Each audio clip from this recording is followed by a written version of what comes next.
Deu certo, né? Sim. Então, seja bem-vindo ao programa de pós-graduação aqui da UNEB, da UNEB, Univasf, e a Rural de Pernambuco aí, Recife, né? Então, o nosso PPGADT.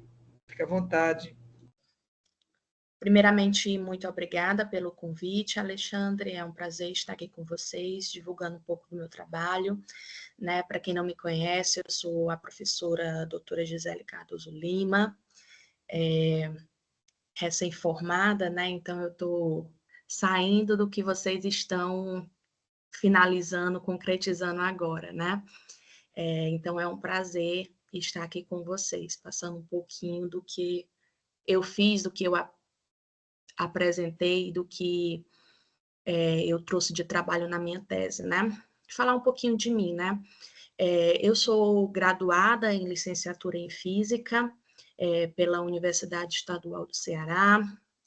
Também lá eu fiz, na Estadual do Ceará, o meu mestrado em Ciências Física Aplicada, na área de Física Atmosférica. E depois eu passei para o meu doutorado na UFRN, onde eu concretizei recentemente o meu doutorado em Ciências Climáticas, né? Uma parte da minha tese gerou esse artigo, que tem como título Explorando as Tendências Climáticas da Velocidade do Vento do Brasil de 1961 a 2020, né?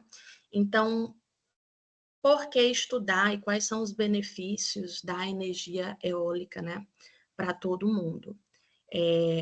Talvez todo mundo já saiba desses benefícios, né? Mas eu quis trazer um pouquinho do gostinho do porquê estudar energia eólica, do porquê estudar a velocidade do vento, tanto para o mundo como para o Brasil, tá? Então, o primeiro benefício é que a cada R$ 1 investido em energia eólica, ele tem um impacto no PIB de R$ 2,9, tá? Então, mais do que o dobro aí, né? Gera uma renda e melhoria de vida para proprietários de terra com arrendamento para colocação das torres, né? Então, ao ter parques eólicos em suas propriedades, gera uma melhoria de vida para essa população. A gente também tem como uma energia renovável, né? Não polui e contribui para que o Brasil cumpra seus objetivos no acordo do clima, tá? Também impacta positivamente na economia local, tanto no PIB como no IDH, que é o Índice de Desenvolvimento Humano, né?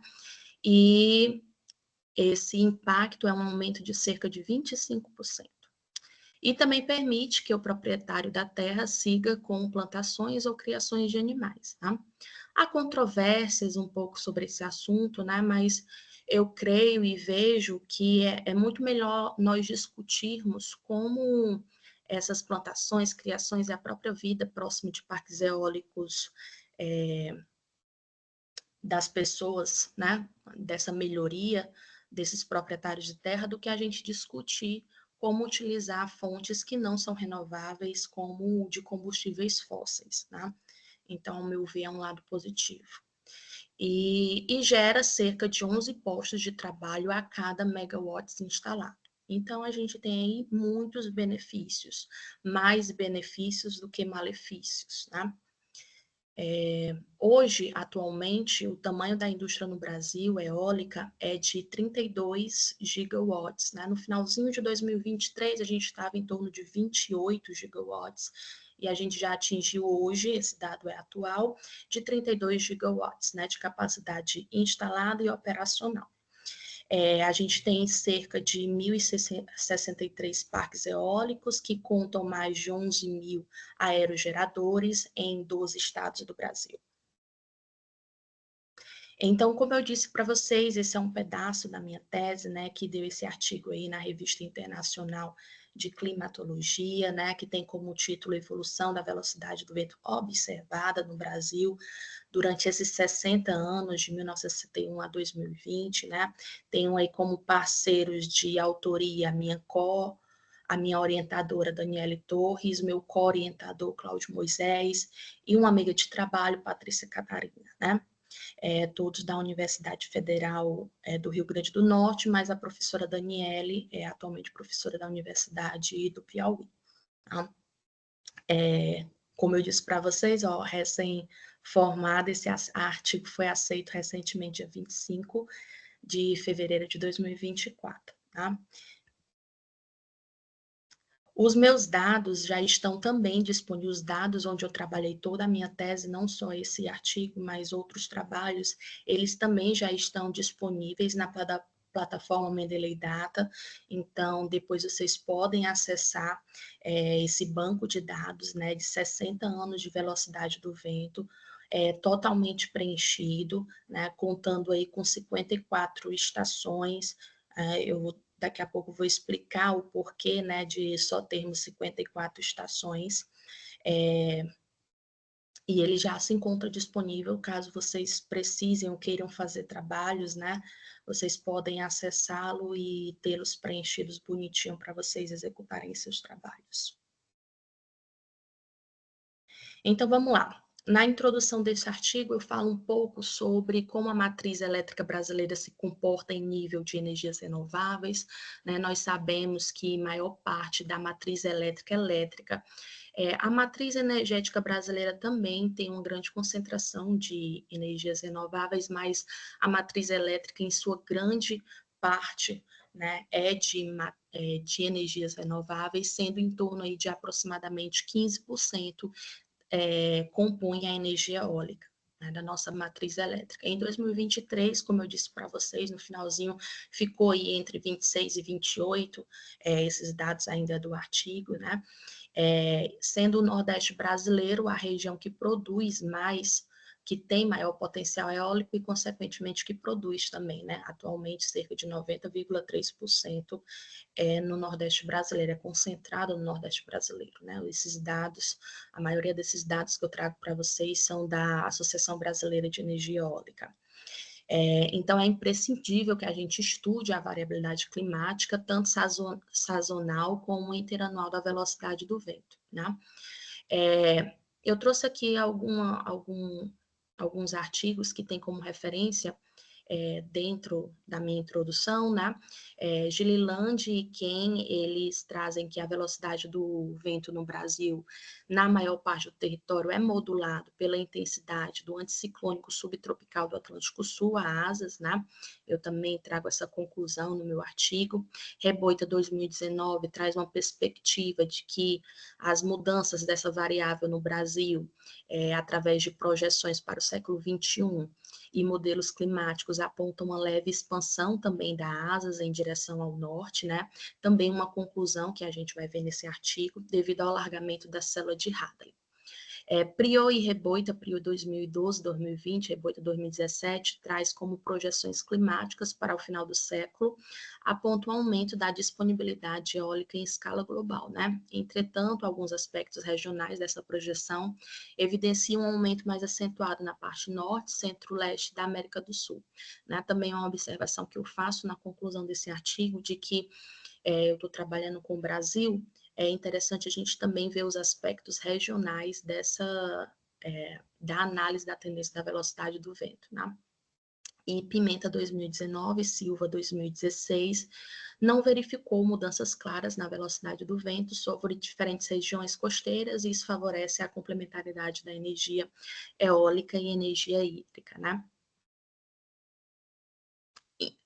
Apesar de numerosos estudos sobre tendências e variabilidade das variáveis meteorológicas nas últimas décadas, né, não houve uma avaliação abrangente das possíveis mudanças entre as duas normais climatológicas para o Brasil, né?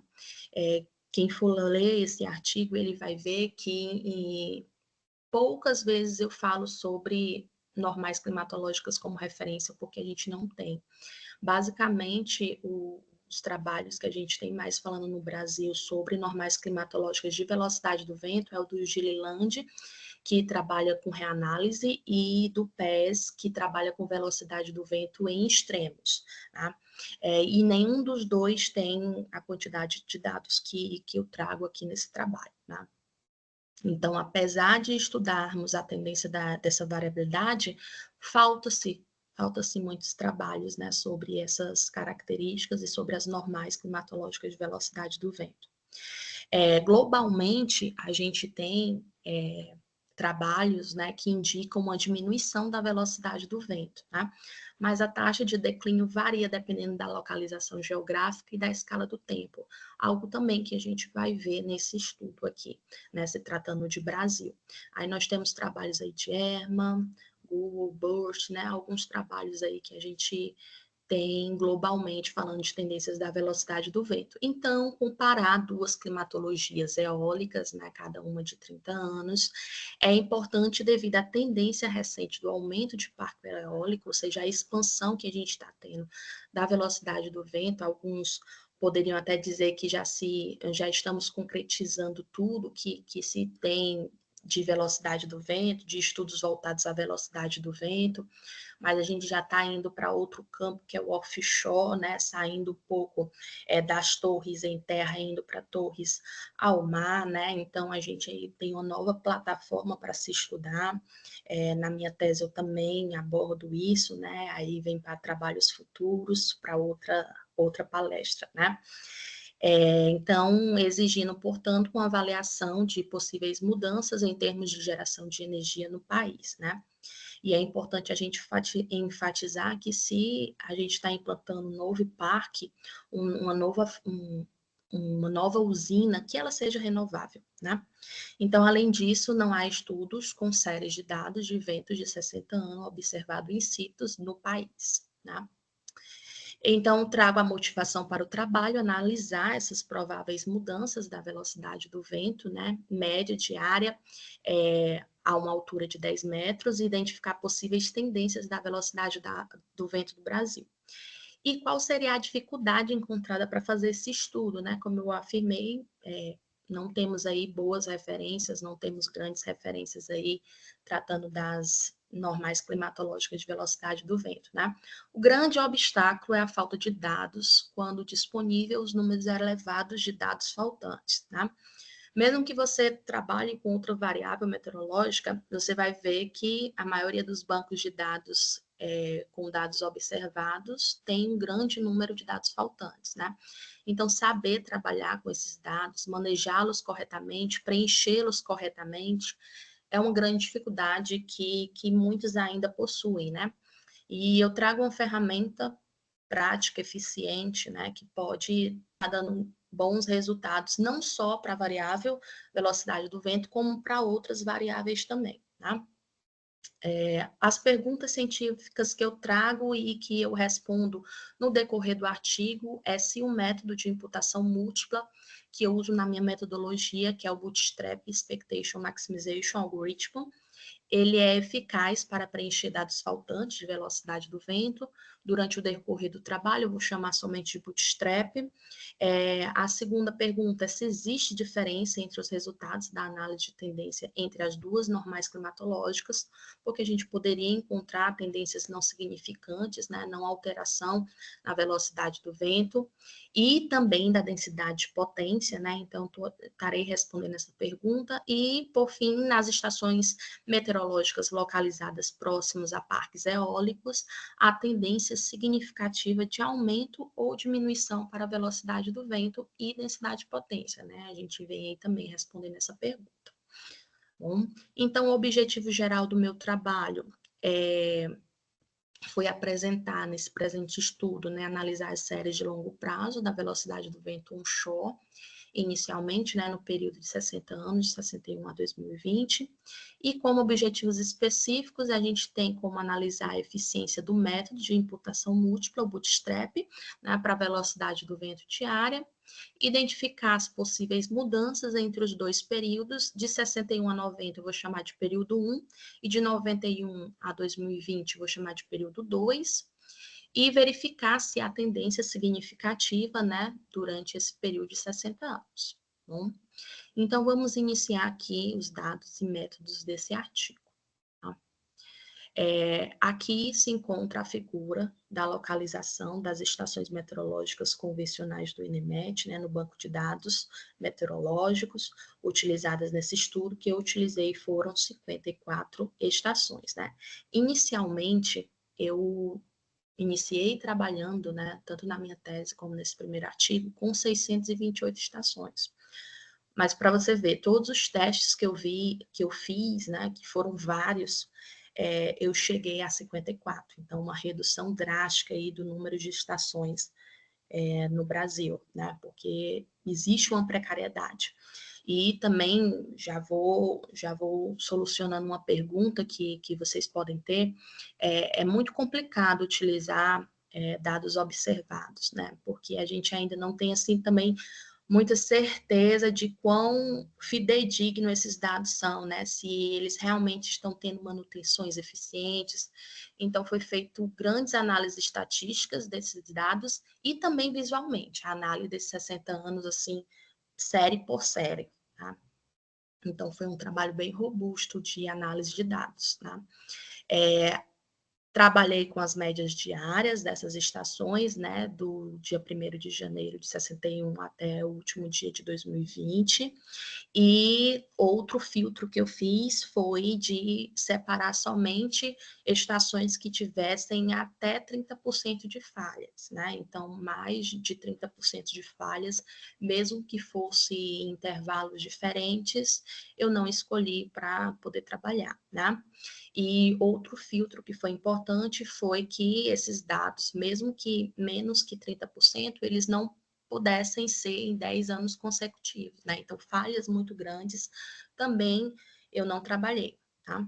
E finalizamos aí com 54 estações e elas estão dispostas aí nesse mapa, né? Notem que algumas localidades, alguns estados nem são contemplados, tá? Bom, a imputação de dados, a imputação múltipla é um método antigo, mas que só foi possível através do avanço computacional, né? Então, nós temos aí um tipo de método de imputação múltipla, que é o Bootstrap, que eu estarei trabalhando com uma metodologia desse artigo, né? E no próximo slide eu vou explicar por que eu escolhi esse método, né? Ele é utilizado através do pacote Amélia 2, né? Através do software, todas as figuras, todos os gráficos, tabelas, imagens e processos estatísticos foram trabalhados no software. Tá? Aí nós temos aqui este artigo que eu trouxe justamente para mostrar para vocês por que eu escolhi esse método de imputação múltipla Bootstrap, né? A minha orientadora fez um trabalho também da sua tese, né, de imputação, só que de precipitação para o Nordeste brasileiro. Uma parte da sua tese é esse artigo, onde ela vai analisar 4 métodos de imputação, até mesmo a mais conhecida, que é a regressão linear, né? E ela, ao final deste artigo, ela observou que a imputação múltipla de Bootstrap era a melhor dentre as analisadas, né? Ela observou, primeiramente, que em muitas regiões as séries temporais meteorológicas apresentam um número considerável de dados faltantes. Todo mundo que trabalha com dados observados observa constata isso, né? E nós temos que no trabalho dela, né, ela avaliou 4 métodos, como eu falei anteriormente, né, de imputação múltipla, utilizando dados de precipitação para 94 estações meteorológicas no Nordeste do Brasil, né? E de modo geral, ela analisou que o algoritmo de Bootstrap, que ela chama de Bootien, apresentou baixos valores de viés e menores valores de desvio padrão e erro quadrático médio em relação aos resultados dos demais métodos. Também são métricas que eu vou trabalhar aqui para avaliar a eficiência desse método nos meus dados, tá? Aí, outro filtro que a gente faz é fazer uma separação em 3 grupos, né, de análise de dados faltantes. O grupo 1 até 10%, o grupo 2 até 20%, entre 11% e 20%, o grupo 3 de 21% a 30%, né, para analisar como é o comportamento com dados faltantes e sem dados faltantes, né? Outras análises estatísticas que foram utilizadas foi o diagrama de Taylor, o teste de Wilcoxon e Mann-Winther e a distribuição de Weyl. Para estudar a densidade de potência, é necessário a gente fazer uma extrapolação da velocidade do vento. Então, foi utilizado a função logarítmica do perfil do vento, né, para fazer essa extrapolação. As estações estão em 10 metros, né? Os valores de dados observados das estações são a 10 metros e nós extrapolamos para 100 metros, né? Para poder fazer o cálculo de densidade de potência eólica, né? E também foi separado algumas estações específicas para fazer essa análise de densidade de potência, né? Ou seja, por quê, né? Por conta de serem as regiões com maior concentração de parque eólico e onde a gente pudesse fazer essa comparação entre o potencial eólico e os parques eólicos na região, né? Então, foram escolhidas as estações 19, 18, 19, 22, 23 no Nordeste. No Sudeste foram as 32, 34 e 40 do mapa, né? E no Sul, 46, 53 e 54, né? Aproximadamente aí 3, só no Nordeste um pouco maior, né? Mais 4 estações, né? E foi feito o estudo de Mann-Kendall para um nível de significância de 5%, para estudar a tendência linear da velocidade do vento, e também foi feito o estimador de declive 100 para quantificar essa taxa de tendência, né? Ou seja, quanto de tendência aumentou ou diminuiu, né, a velocidade do vento. E aqui eu trago os resultados do artigo aqui para vocês. Tá? Primeiramente, foi analisada as séries de dados imputados, então foi verificado essa análise da imputação dos dados, né? Aqui eu trago 2 box plot, um para o período 1 e outro para o período 2, então os primeiros 30 anos e o segundo para os últimos 30 anos, né? Visivelmente, você já nota a similaridade entre os box plots e até mesmo os outlines, né? O box plot em laranjazinha são os dados com dados ausentes, com dados faltantes, e o box plot mais azulzinho, verdezinho, com a imputação de dados, né? Então, visivelmente, você já nota a semelhança entre os dados. E para os 3 grupos, né? Como eu disse, em todas as análises eu vou dividir nesses 3 grupos, tá? E para o primeiro período, observou uma diferença média de sempre na segunda casa decimal, né? Então, até 10%, 0,01, até 20%, 0,05 e até 30%, 0,07. Isso daqui vai ser constante durante os resultados, né? Logicamente, mais dados faltantes, mais diferença entre as análises estatísticas, né? E já para o período 2, a gente teve uma diferença um pouco maior, né, entre as médias, sendo de 1,57 metros por segundo, para o segundo período 1,76 e para o terceiro período, ou para o terceiro grupo, de 1,96, tá? Sendo que a maior diferença entre as medianas foi de 0,19 metros por segundo. Aqui nós temos a figura trazendo a comparação entre os dados originais com dados faltantes imputados com o gráfico de Weibull, né, onde ele vai mostrar a densidade e probabilidade da velocidade do vento, né, a figura A, como eu disse, com dados ausentes, com dados faltantes, e a segunda figura com os dados imputados. E essa distribuição é feita para os 60 anos, né. Nota-se também os parâmetros de forma e de escala que são dadas pela distribuição bem similares, as médias também estão aí com a diferença já na segunda casa decimal, e o desvio padrão aí em uma casa decimal. E a frequência dos dados nas duas distribuições é de aproximadamente 2 metros por segundo, né, a quantidade de dados, né? Aqui outro teste foi feito, que é o teste de mediana, conhecido como Wilcox-Munn. O item, né, aqui tem para todas as estações e para todos os 3 grupos analisados, né? Observou-se nessa tabela que os valores de velocidade do vento foram estatisticamente equivalentes para um p-valor de 5%, né, para todos os cenários, ou seja, para 10, 20 e 30%, e em geral as menores diferenças, como eu já falei anteriormente para vocês, é lógico, né, que iria dar com menos dados faltantes, né, que foi no cenário de 0 a 10%. E de maneira consistente, as maiores diferenças para o dado faltante de 30%, até 30%, né? Sendo que essas diferenças do teste mediana do Wilcoxon foi de 0,17 metros por segundo. Então, uma pequena diferença, tá? Aí aqui nós temos o diagrama de Taylor, né, que traz 3 métricas aí comparativas, que a curva cinza aqui nós temos a raiz do erro médio quadrático, né, essa curvazinha aqui, são 3 figuras, A, B Cara, e você C. fez alguma compra do Mercado Livre? Oi? Tá falando comigo? Alexandre? Oi, Posso não foi eu, continuar? não. Pode continuar. Ah, tá certo. Jefferson, seu áudio. Essas 3 figuras aqui, elas são dos 3 grupos, né? Então, é o diagrama de Taylor para os 3 grupos de imputação. Nota-se que nas 3 figuras, eles ficam ali na margem de 0,5, né? Principalmente a de 10%, nem chega a 0,5, erro quadrado médio.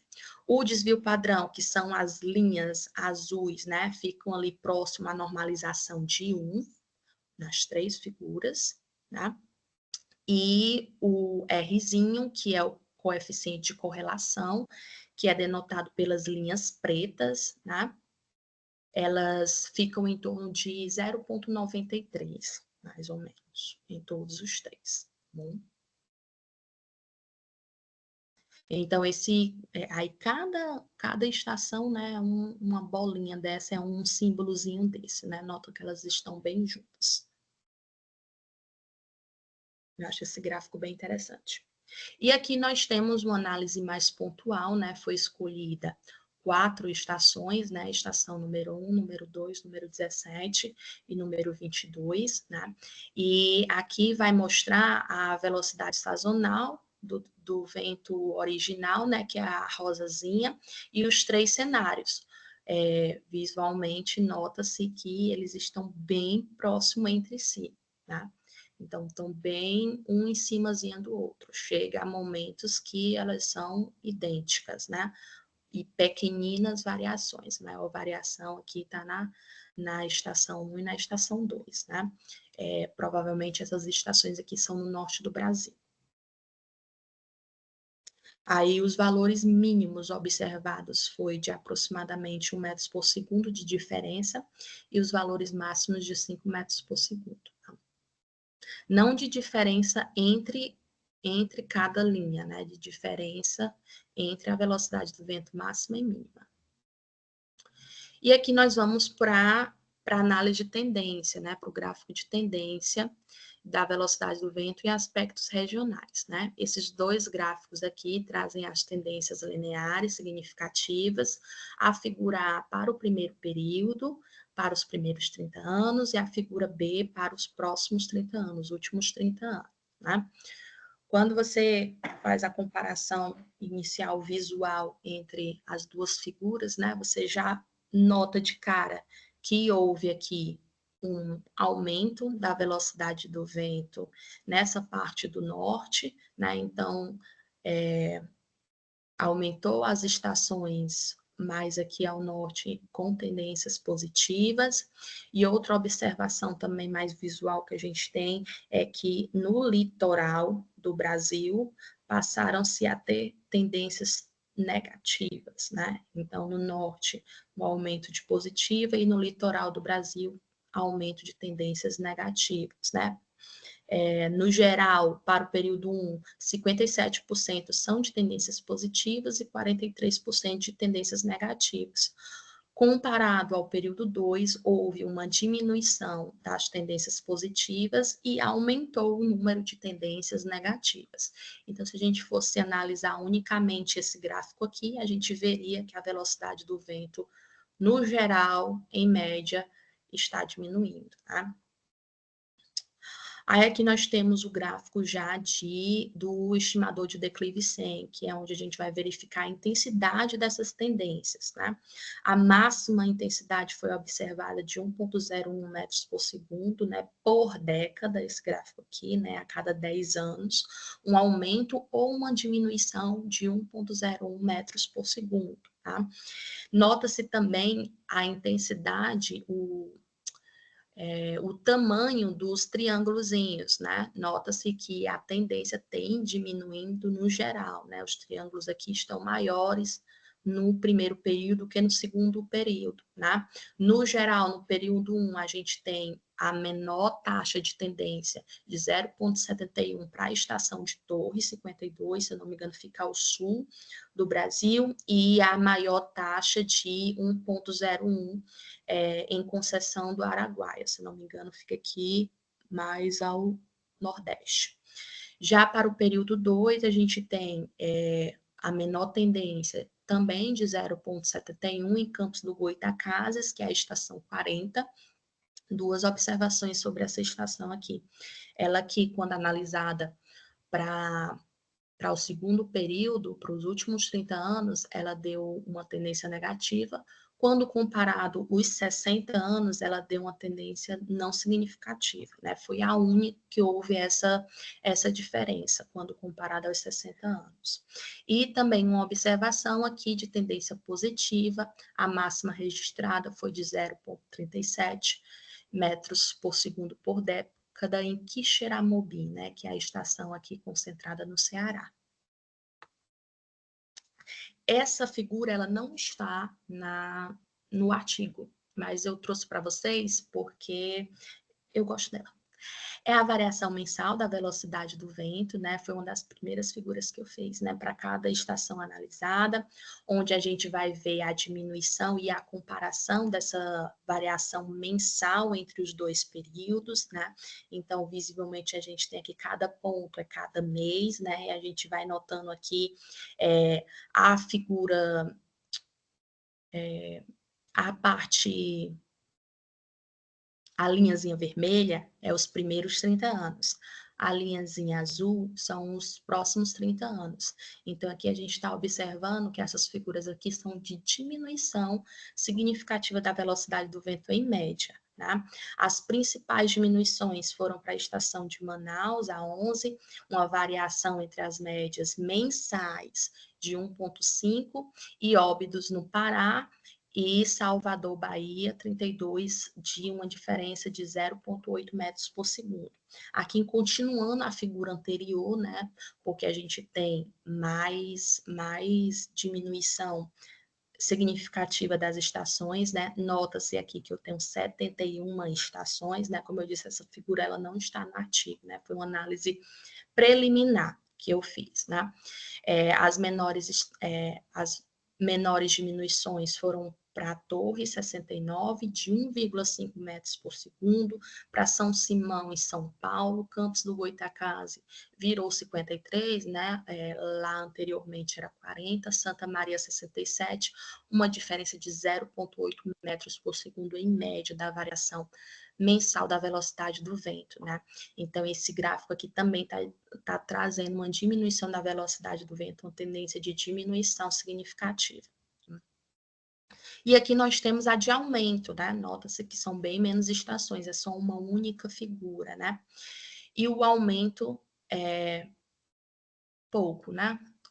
Os maiores aumentos, e quando um aumento é um aumento considerável, né? Os maiores aumentos foram de Cabrobó, em Pernambuco, já é uma estação que foi excluída para o artigo, né? De 2 metros por segundo, a estação de Campina Grande, 23, Morro do Chapéu, na Bahia, 31, e Passo Fundo foi um aumento de 1 metro por segundo. E aqui foram as que não ocorreram diferenças significativas. 5 estações, né? Nota-se também que nessa primeira análise aqui eu tenho 5 estações que não houveram diferenças significativas. Já para o artigo, quando analisei 54 estações, ou seja, quando eu excluí algumas, né? Não tem nenhuma tendência que não foi significativa. E aqui a gente tem a velocidade do vento quando comparada à densidade de potência do Brasil, né? Como eu falei anteriormente, eu reduzi as estações para análise de tendência ou de densidade de potência, porque eu escolhi as estações mais próximas de parques eólicos, né, que tem uma distância até 50 quilômetros de parques eólicos. No Nordeste, a gente tem 4, 5 estações, no sul a gente tem 3 estações, ou no sudeste 3 estações e no sul 3 estações, né? Nota-se que todas as tendências para densidade e potência foram positivas, em exceção Gargal, que foi a estação, essa daqui é Campos do Goytacazes e o Parque Eólico é Gargal, tá? Não significativo. E aqui a gente tem uma tabela refletindo os valores do gráfico anterior, tá? Então, aqui a gente tem as estações do INMET, nós temos a distância entre a estação e o parque eólico, a maioria dessas estações, elas estão instaladas em centros urbanos, é um problema também, é um problema discutido no artigo, né? Então, é um pouco distante dos parques eólicos, que são mais para o interior, né? A gente tem a velocidade do vento a 10 metros e seu desvio padrão, a velocidade do vento a 100 metros, que é utilizado para calcular a densidade de potência, né? E suas respectivas taxas de tendência, tá? E em destaque nós temos Natal, né? Para o Nordeste, nós temos aí uma velocidade em torno de 3,5, uma velocidade a 100 metros de 10,24 e uma densidade de potência de 778 watts por metro quadrado, né? Não é à toa que o Rio Grande do Norte é a região de maior potencial eólico, tá? De capacidade instalada. A gente tem aí Curvelo, já na região sudeste, nós temos aí uma velocidade a 10 metros de 1,66, de 100 metros 4,82 e uma densidade de potência de 86,64, né? Os números a seguir, mais ou menos, são os desvio padrão, né? E no sul nós temos Bage, com a velocidade do vento de 2,8 a 100 metros 8,16 e uma densidade de potência de 401. Nota-se que a região sul e a nordeste, elas sempre vão ter as maiores densidades de potência, capacidade instalada, tá? E eu trago como conclusão desse artigo que, ao comparar as duas séries, as originais e as imputadas, ao nível de significância de 5%, verificou que as estatísticas das séries foram equivalentes, então a imputação é válida, né? É consistente. Quando comparadas o período 1 e o período 2, as tendências lineares foram todas significativas, a um p-valor de 5%. Durante o período 1, observou uma maior ocorrência de tendências negativas para a região da Amazônia, né, mais ao norte da Amazônia, relativamente do que em outras regiões, e a região sudeste e sul exibiram uma maior heterogeneidade em termos de tendência, né. Já era esperado, né, a gente tem eventos e sistemas mais inconsistentes nessa região, tá? Durante o período 2, a região do norte do Amazonas apresentou maior frequência das estações com tendências negativas, né, mas houve aumento das tendências positivas, né. Outras regiões registraram também um aumento do número de estações de tendências negativas, principalmente no Nordeste e na região Sudeste, que foi a região ali mais ao litoral, né. A menor taxa de tendência foi de 0,71 para a estação 40 no período 2 e para 52 no período 1. E a maior taxa de tendência foi de 1,01 metros por segundo por década na estação 20 para o período 1. Tá? Também podemos concluir que para a maioria das séries temporais, a velocidade do vento durante o período 1 foi maior em comparação ao período 2, né? Então foi uma observação realizada pelaquela taxa de tendência, né? E no Nordeste e no Sudeste, uma maior frequência de estações com tendências positivas, né? E, consequentemente, maiores taxas de variações também. A densidade de potência média registrada foi de 313,65 watts por metro quadrado, no Nordeste, no Sudeste e no Sul, e no Nordeste a gente tem uma média de densidade de potência que chega a 780 watts por metro quadrado, e a menor região registrou uma média de 64,99 watts por metro quadrado. Portanto, essas regiões, especialmente o Nordeste, têm um forte potencial para a exploração da energia eólica. Mesmo com os resultados negativos de tendência em algumas localidades, principalmente na região litorânea, né, o Nordeste ainda se encontra como a região de maior potencial e onde se deve explorar a energia eólica. Né? Para a maioria dessa... Esse slide está repetido. Em termos gerais, as tendências positivas e negativas corresponderam às respectivas taxas, né? Então, conforme a tendência era de positiva, aumentou-se a taxa também, né? E verificou-se o aumento do número de estações analisadas com tendências negativas dos últimos 30 anos. Essa mudança sazonal da velocidade do vento é influenciada pela asas que é o anticiclone subtropical do Atlântico Sul e a zona convergência intertropical, né, elas mudam sazonalmente e também provocam a variação entre as normais climatológicas. Né? Tal diminuição também pode ser relacionada ao fato que as estações do ENEMET, elas são localizadas nas regiões urbanas, né, onde existem maiores influências e taxas de mudança da velocidade do vento, com aumento da população, expansão urbana, formação de ilhas de calor, né, entre outros fatores. E o presente estudo mostra resultados de tendência e taxa de mudança da velocidade média entre essas duas comparações, entre essas duas normais climatológicas de 30 anos, né? Bem como a diferença entre as médias da velocidade entre os dois períodos. No entanto, uma observação para mais pesquisas, né, são necessárias para compreender principalmente os fenômenos climáticos que influenciam localmente essas mudanças, né? Nosso objetivo foi alcançado nesse trabalho, né, e os dados gerados por esse trabalho contribuem para o futuro, para futuros estudos da variabilidade da velocidade do vento, né, possibilitando um melhor planejamento energético eólico no país, que é o que nós queremos, né? Algumas referências do trabalho e muito obrigada, gente.